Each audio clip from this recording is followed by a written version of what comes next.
Well, good evening and welcome to the first Bore Us All lecture of the season. Yes, I am a graduate. I sat in those seats. I know exactly what you're thinking right now. I am going to try to make this relatively painless. I did go to the Naval Academy 1.2 million years ago. And I know a lot of what everybody's thinking about right now is service selection. You know, what am I going to do when I get out in the fleet?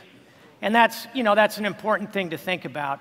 As I think back on my time at Annapolis, I think, how did I end up being a surface warfare officer? Well, for me, it was kind of a process of elimination. I actually came here thinking that I was going to be a Marine, and when I got out on the rifle range, it just didn't work. So then I thought, well, maybe I could be a submariner, which is a very cool thing. And so I went out on midshipman cruise, and they gave me the con, the person who gets to drive the submarine around, the boat around. And we were in the Mediterranean, and so this is kind of how that came out. So I thought, okay, that's not going to work for me. So maybe, and this was a stretch, as you can tell, looking at all 5 feet, 5 inches of me, I thought, well, maybe I could be a SEAL. Well, so I was rapidly running out of choices, and of course, as you all know, the superintendent here, Admiral Miller, is a Navy pilot. And of course, the coolest thing anybody can be is in naval aviation. We all know that. And so I thought, well, I kind of want to be a naval aviator, but unfortunately, I had a very traumatic experience as a young boy, which made that difficult. And so I'm a SWO. Here I am. Thank you. Okay. What I would like to do tonight is to talk to you about the voyage you will undertake as you graduate next spring, 2 years from now, 3 years from now, 4 years from now.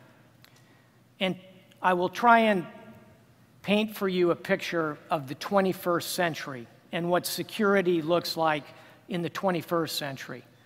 And then I'll talk a little about the qualities that I think will work for you as you become part of this 21st century security.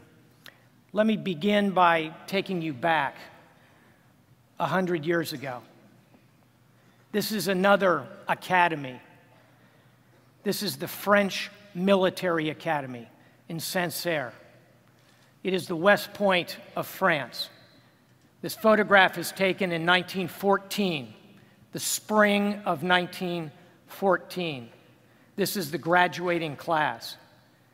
They know war is coming. By the fall of 1914, World War I will unfold. They pledged, these seniors at Sancerre, the French Military Academy, they pledged to go into battle wearing their white gloves. And they did. 1914, they graduated. By 1918, everybody in this photograph is dead. Everybody. Not most of them were killed. Many of them were wounded. Not that. Everybody in this photograph is dead. This is 20th century security. This is the war of attrition. This is the building of walls and the attack of walls. So let's go forward to World War II. This is Stalingrad, the Battle of Stalingrad, perhaps the most pivotal battle of the Second World War. In Stalingrad, every day for 160 days, 10,000 people were killed.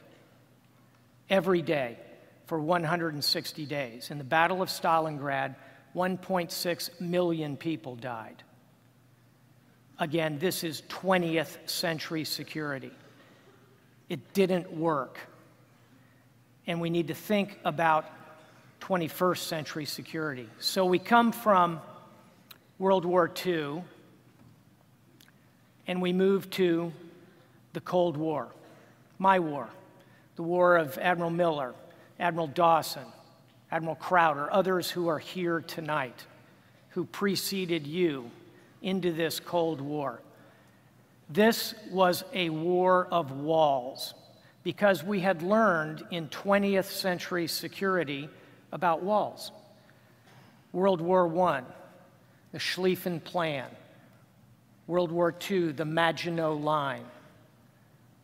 The Cold War, the Berlin Wall, the Iron Curtain, the Bamboo Curtain. Again and again in this 20th century, to create security, we sought to create walls, and then we would attack each other's walls. And we saw this continuous process of attrition. There has to be a better way to approach this, and it took a shocking lesson to begin to teach us that threat today does not respect walls.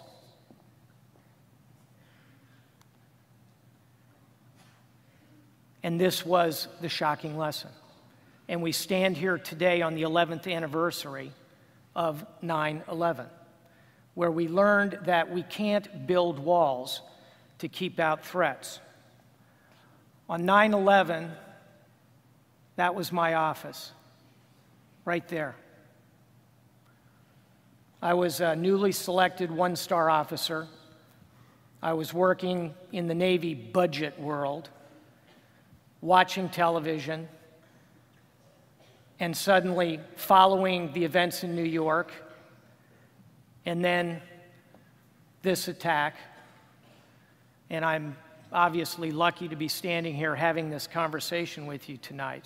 What I took away from that, what your generation intuitively understands, is that we can't build a wall to keep out this kind of threat. We need a new approach for 21st century security. And that's what I'd like to talk about tonight. As all of you prepare yourselves to go into this world of 21st century security, what does that world look like, and how can you best prepare for it? Let me begin with two terrible stories. Because part of the world in which you will operate, creating security, protecting the United States, includes this kind of violent extremism. These images were taken a few months ago in Afghanistan. The woman who is seated here has been accused of adultery. This is a video recorded by the Taliban in Afghanistan. She is sentenced to death for the crime of adultery. And her husband is given the rifle and told to execute her, which he does. This is violent extremism. This is part of the world in which you must go to create security for the United States. This is how we frequently think of terrorism and violent extremism, and it is accurate. There's another set of images that I would remind us that terrorism does not always wear the face we expect. This extremely handsome young man, looks like a Gap model, is a Norwegian who 1 year ago set off this bomb, this explosion that killed a dozen people in Oslo in Norway. Then he proceeded to a small island off the coast of Norway, and he killed in cold blood 80 Norwegian young men and women, about your age. Almost all of them between 18 and 22, 80 of them shot in cold blood. He is a hard right-wing nationalist. And we all say 80, that's a terrible number. Let's recall that the population of Norway is about 5 million. So to put that in a population-adjusted sense, this individual in a US context would have killed about 6,000 people in your age demographic, about a brigade and a half of people your age. This is a horrific act of violent extremism. And to conclude his story, he was captured, convicted. This is him at his trial, right before he apologized. And he apologized to the nationalist forces of Europe for not having killed more in his attacks.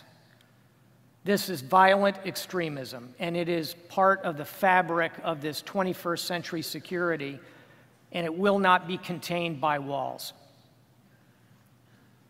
You will also find this scenario, which you know from watching CNN. This is Syria, where over the last 18 months, 25,000 people have been killed by this repressive regime.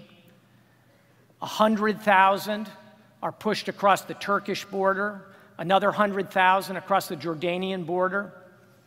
About 1 million Syrians are displaced throughout their country. It's a horrific, repressive regime, very similar to that which was overturned in Libya about a year ago. You will face this challenge of repressive regimes who assault their populations, and you will be part of correcting this, of protecting. And if you do it right, this is what you'll see.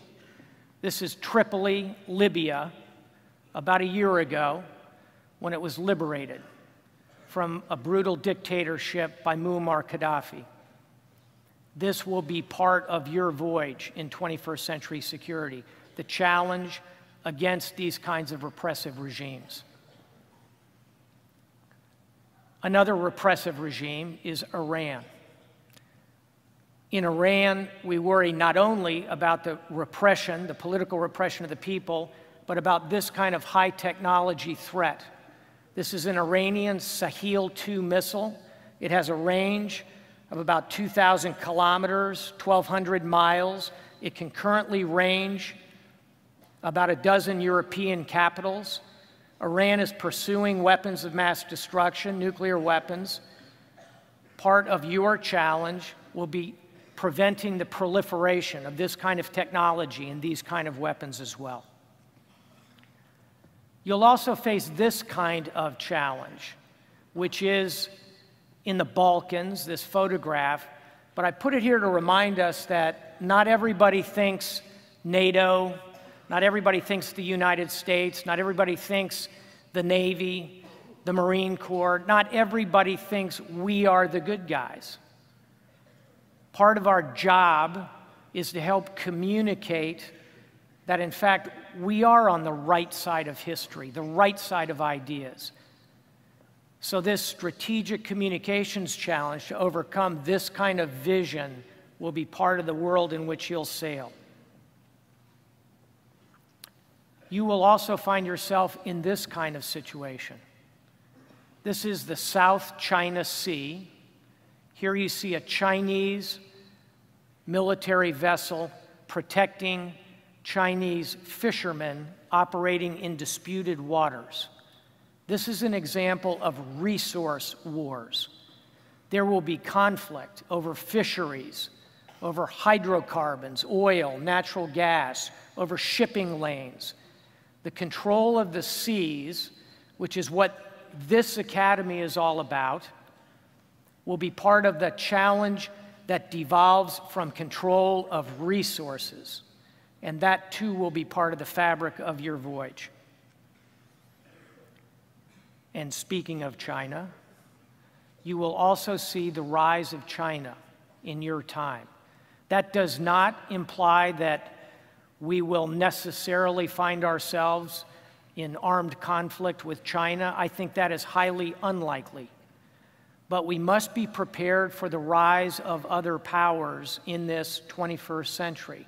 And China will certainly be among them, and among the ones who will challenge us and sail in proximity to us at sea will be China. So this kind of high-tech, highly capable, multi-nuclear submarine, aircraft carrier Navy that we know and enjoy, with an excellent Marine Corps that goes with it, as we have here in our Navy Marine Corps team, this too will be part of your voyage. And somewhat overlooked as we think of this 21st century, we talk an awful lot about China in today's world. India. India. This is the golden temple of the Sikh religion in India. India is the second most populous nation in the world. It is a growing geopolitical power. It is a democracy. When President Bush went to India, he said, "I bring greetings to the largest democracy in the world from the oldest democracy in the world." And there's something to that. There is a confluence, in my view, of relations between the United States and India, which is a relationship that should be developed.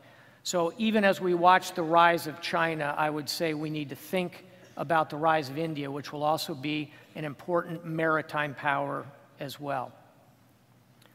You will also see great environmental changes in the career that you embark on. If it's 5 years, 10 years, 20 years, 30 years, God forbid, like me, 37 years, you will see the environment change. This is the high north, the Arctic, where the ice caps are melting and there is more competition for resources. All this will be part of the voyage that you will undertake. Now look at this. I wish I could tell you this was some high-speed, high-tech U.S. Navy experimental vessel, this wonderful-looking submersible. Maybe it's been created by our advanced planning teams in order to go out and do surveillance. The bad news is this was built in the jungle of Colombia by a drug cartel. It's a highly capable, diesel-powered, crew of 4, 2,000-mile range, submersible with a communication suite better than my first ship, which was caught with 10 tons of cocaine on it. Street value, $100 million. This was built in the Colombian jungle for $2 million. I wish we could do that. The point is, the opposition you will face in your careers, the people who create this, are smart. They're like you. They're creative, they're energetic, they're switched on. They're building this in a jungle for $2 million.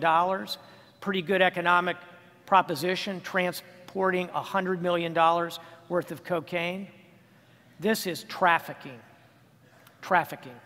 It is the movement, in this case, of narcotics, but what is worrisome is that it will be also the movement of weapons, of illegal aliens, of terrorists, and, God forbid, the movement of weapons of mass destruction. So this trafficking, back to that theme of walls don't work, we have to meet this as a network. And I think this will be part of your voyage as well. Part of this on the sea will also be the movement of illegal migrants. How many illegal migrants do you think move in the world in a given year. The number will surprise you. In any given year, 200 million illegal migrations occur of human beings. 200 million. That is roughly the population of Brazil, just below Indonesia. This is an enormous, enormous international challenge. There's a humanitarian dimension. The vast majority of these people undertake these kinds of voyages because they want a better life for their families, their children. But mixed in this slipstream of trafficking can come the narcotics, the weapons of mass destruction, the terrorists that we talked about. So understanding what is moving on the oceans and what is moving in the seas will also be part of your voyage. Here's a very different kind of sea, the cyber sea. And the cyber world really is a sea. It's like the ocean. The British used to say, the ocean is one. It connects everywhere. So does the cyber world. Recognize these flags? This is Latvia, Lithuania, Estonia, and Georgia. These are 4 nations that have undergone a cyber attack. Increasingly, everything you do will be connected to this cyber sea. And you know that. I mean, you are all digital natives. I'm a digital immigrant. You understand this in very intuitive ways. But for both of us, I would say, even as we light up our laptops in this cyber world, this is where we are. We're on the beach at Kitty Hawk. We're just beginning. If you think about the sea, it's taken us 2,000 years on the oceans of the world to create navigation systems, buoy systems, sat-nav, rules of the road, mechanisms and norms for operating in the oceans of the world. In the cyber sea, we've just started 50 years ago, really. We have got to accelerate this. We have got to move rapidly to create these norms. And this will be a fundamental part of your voyage as well. You will also find, as we all do in our own lives and in our national experiences, that there are financial challenges. This is the euro. I'm currently stationed in Europe, in the NATO world, so every day I'm dealing with the euro and how it's going and where the money's moving, and it will continue to be an extraordinary challenge here in the United States and in Europe to find the funding and the resourcing. So in the course of your career, you'll touch all those kinds of things as well. So right about now, you should be saying, well, that's quite a list of challenges. And that's what I'm going to do.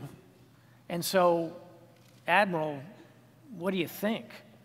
What should I be doing as a midshipman to prepare for this world? What are the kinds of things that can help me as I'm a junior officer, an ensign, a second lieutenant, undertaking this duty, this calling of providing security, of protecting, of being a guardian? Because that's what all of you will be. What do you think? How do you go about doing that? I'd start with this. So often we run to action.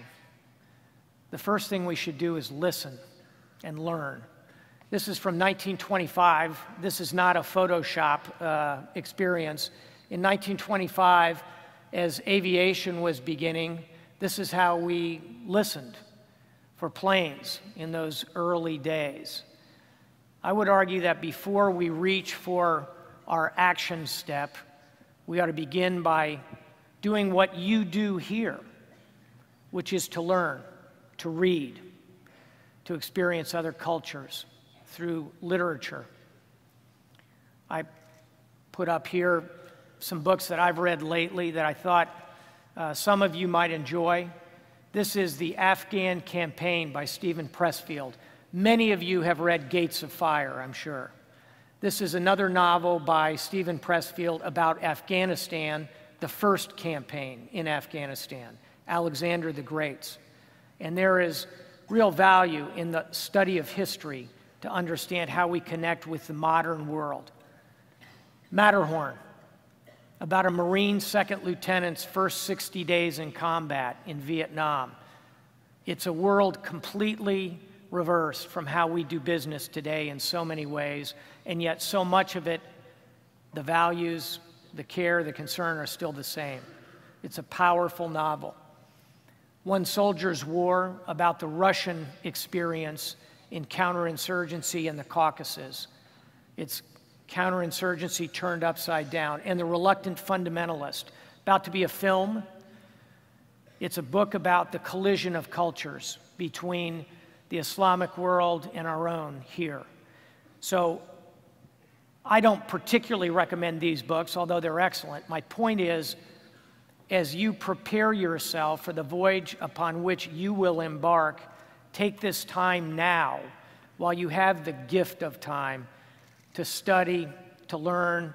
And I know you're overloaded already with all those wonderful syllabuses and all the great things the faculty's telling you to read. It's terrific. You should read what the faculty says. It's only a lot of reading if you actually do it.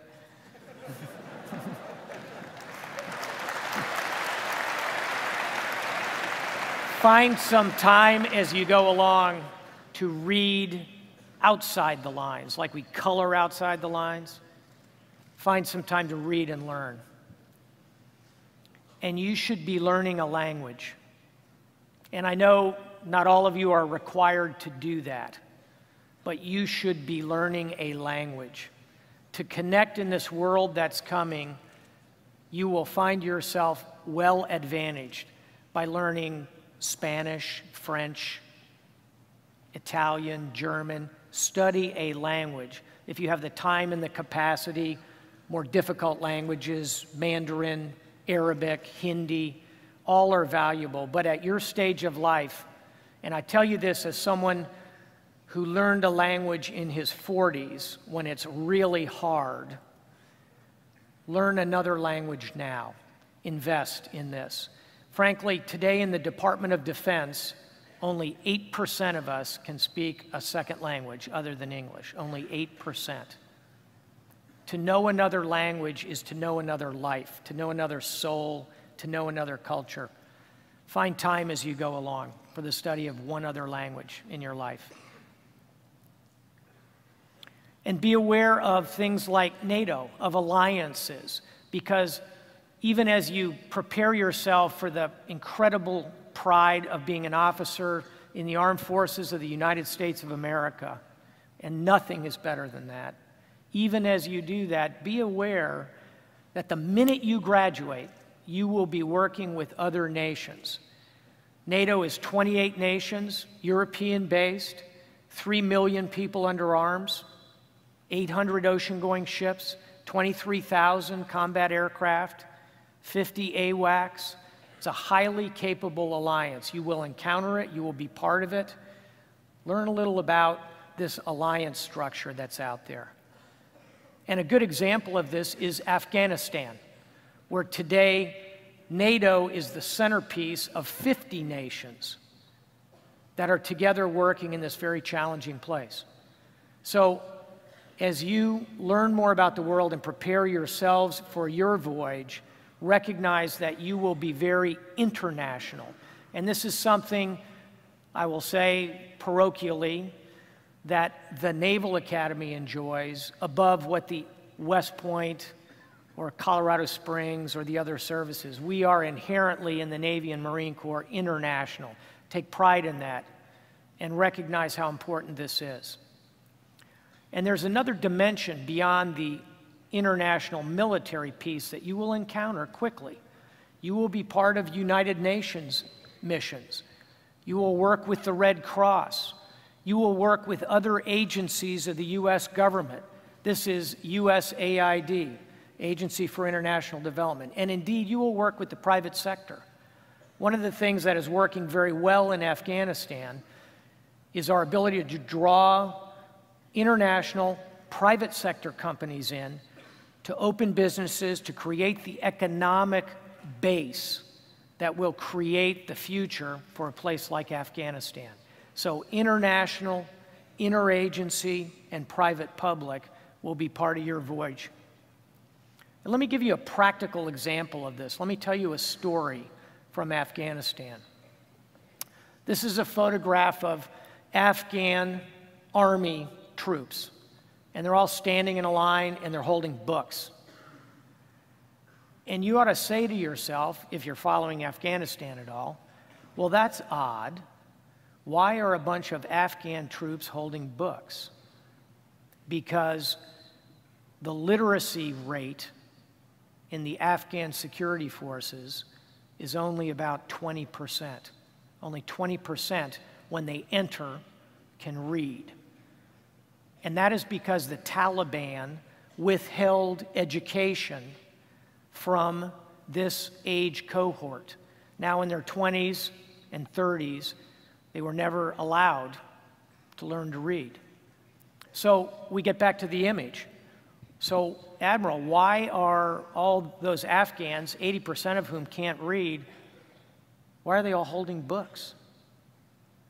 And the answer is because they're on their way to literacy class, because we're teaching them to read. This is that comprehensive approach. Now, we are certainly teaching them to fight, and they are taking casualties 5 times higher than we are, and they are going to win back their country.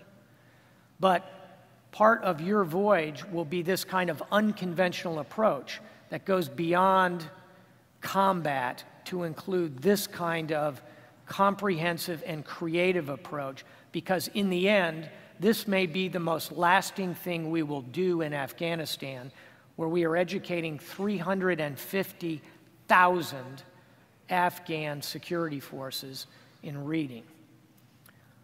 And I'll give you another practical example of this. This is the hospital ship Comfort.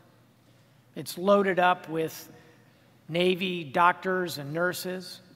My daughter Julia is studying nursing at Georgetown. She's in the NROTC program. She'll commission next spring and join you in the fleet as a Navy nurse. This is the kind of mission she will go on. Some of you will sail on a ship like this.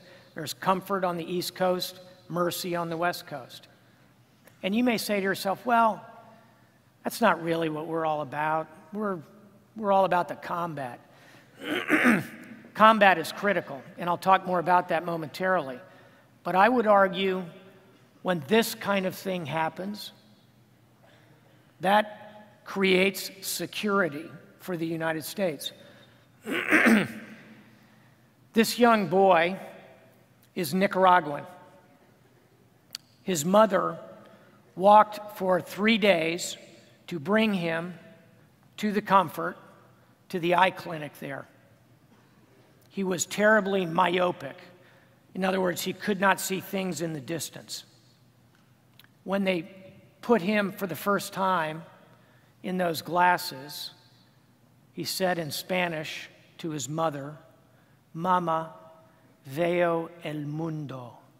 Mom, I see the world. Now that is security for the United States, because it is a demonstration of our military's ability to create competent, compassionate, professional care. That helps create security. So my point is, even as you prepare to launch, and you will begin by learning those combat skills, I guarantee you, as you sail along, you will find yourself engaged in this international, interagency, private-public kind of collaboration, not because that's a nice thing to do, but for the pragmatic and real reason that that's what creates security for the United States. Because we know that building walls doesn't work. We have to build bridges and be networked into this modern world. So as I conclude with a few additional thoughts, I thought I'd mention some things that I think matter personally as you prepare yourself to enter this 21st century world of security. And the first is the most simple and profound thing that I learned as a midshipman here, and it's this photograph. and it's simply teamwork. It's simply working together. It's cooperate to graduate. It's about the men and the women who are shoulder to shoulder with all of you tonight. You will be guardians together. And that peer cohort that you create as you walk from this academy will be fundamental to what goes forward. So value that and cherish that, and it has been a constant in my voyage, and it will be a constant in yours as well. Your classmates, your teammates, your company mates. Who is this character? Roger Federer, very good. 1.2 million years ago, when I was a midshipman, I was on the tennis team and the squash team, so I'm going to inflict this picture on you. What I like about Roger Federer is something that I commend to all of you. And he's a tremendous athlete, obviously. He's, I would argue, the greatest player to ever pick up a racket, ranked #1 in the world 295 weeks, 17 Grand Slam tournament titles, the #1 player in the world by any measure, currently today as we stand here, 31 years old, ranked #1 in the world.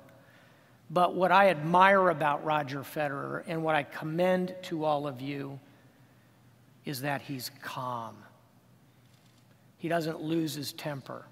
He doesn't break his rackets. He doesn't scream at the umpires. He doesn't yell at the linesmen. He is calm. He was voted 7 years in a row by his peers the top sportsman in the game of tennis. Calm. The job of an officer is to bring order out of chaos. The job of an officer is to bring order out of chaos. You will not do that if you are screaming and yelling and breaking your rackets. You won't do it. Try to be calm, because everyone around you, as you are a junior officer, as a young second lieutenant and ensign, all of your folks are looking at you to see where you are. Roger Federer is a pretty good role model for that. I would also say to you that a good exercise you should do at some point as you think about personal qualities is to say to yourself, who are my heroes? Have you ever done that? Have you ever stopped for 5 minutes, gotten out a piece of paper and written down the names of 5 people you really admire and then thought about their qualities? You should do that.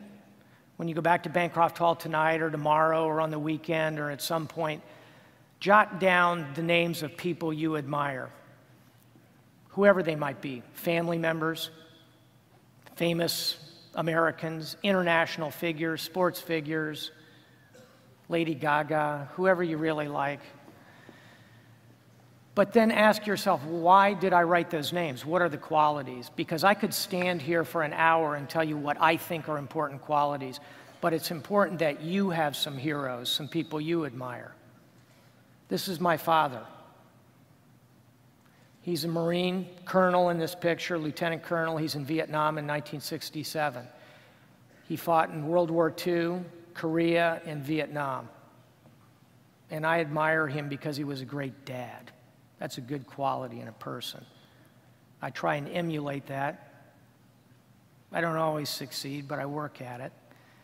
My point is, know who your heroes are, understand their qualities, think about it, and emulate it, work on it.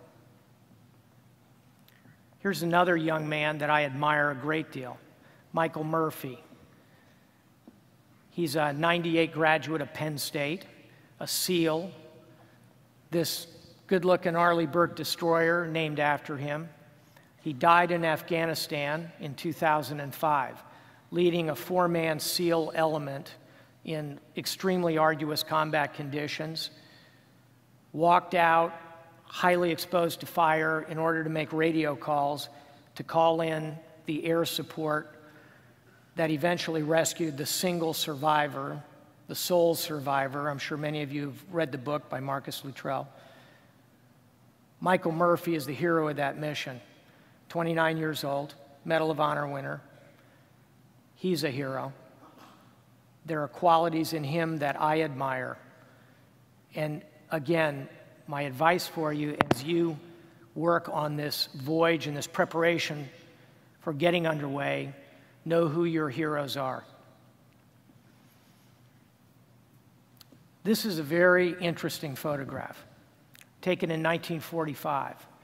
It's an example of how we should all look very closely at things. What we ask you to do is to know what right looks like. And this is a photograph that's, at an initial glance, looks terrific. Hey, here's this great-looking ship right at the end of World War II. There's the crew. They're so proud. They're all out there. A friend of mine who's a professor here, Dr. Mark Hagerott, Captain Hagerott, showed me this photograph a few years ago, and he said, "Admiral, look closely at this." And I did. Look at this. Here's the front row with all the officers, second row with all the chief petty officers. And you say to yourself, why is there a hole where the chief petty officers are? Why would you set it up so there was a big gap in the row of the chief petty officers? So I said, and Mark said, well, that's odd. Where are the missing 3 chief petty officers? Because I'll tell you how these photographs are set up, because I've done them as a captain and as an executive officer on a ship. You get the crew all out there, you get everybody set up, get the photographer ready, and then the captain comes down from the ship. So the captain's the last person down. Well, if you look closely at this photograph, you can find the missing 3 chief petty officers. They're 3 African Americans, all the way at the back. I don't know what happened that day. My guess is the executive officers set the picture up. The chiefs were in that second row. The captain came out. This is a guess on my part. And he said, you 3, go to the back, because that's where they are. Know what right looks like. Know what wrong looks like. That's what we look for from you. That's integrity. That's the voyage you're on. You will make mistakes. You will have days like this. I hope not one that looks exactly like this. This is, sadly, USS Porter, photograph taken about 3 weeks ago. These things happen at sea. They happen in the air. They happen under the sea. They happen for our Marines. You will make mistakes, and I assure you, I have made plenty of mistakes. I have failed examinations at sea. I've had terrible ship handling experiences where I bent the bow of my ship in Baltimore Harbor. I have had many collisions with senior officers about articles I've written, among other things. You will make mistakes. Recognize that, know that's coming. The object is not perfection, because that is unachievable. The object is resilience. That's what we look for from all of you as you get ready for this voyage. So to conclude, I would say first and foremost, and I started with my little number about service selection, that's the second big life decision you will all make. I would argue the first one was coming here. The second one you make is this. You can't go wrong. These are all terrific communities. There are other ones besides these pins. But the key is, when you explode into those first few days, invest yourself in learning this part of the profession, because that's what will be the base that prepares you for this exciting, dangerous, and dynamic 21st century world that you will find. Now let me just hit a very fundamental bell before I wrap up, because I've talked a lot about the comprehensive approach and private-public partnering and interagency and international, teaching people to read on hospital ships. I would not want anyone to leave Alumni Hall tonight failing to understand that this academy exists to create instruments of war. These are warships, that's what we call them. The mission of the Navy and the Marine Corps is to conduct prompt and sustained combat operations at sea. That is who we are and what we do. But I would argue that life is not an on and off switch.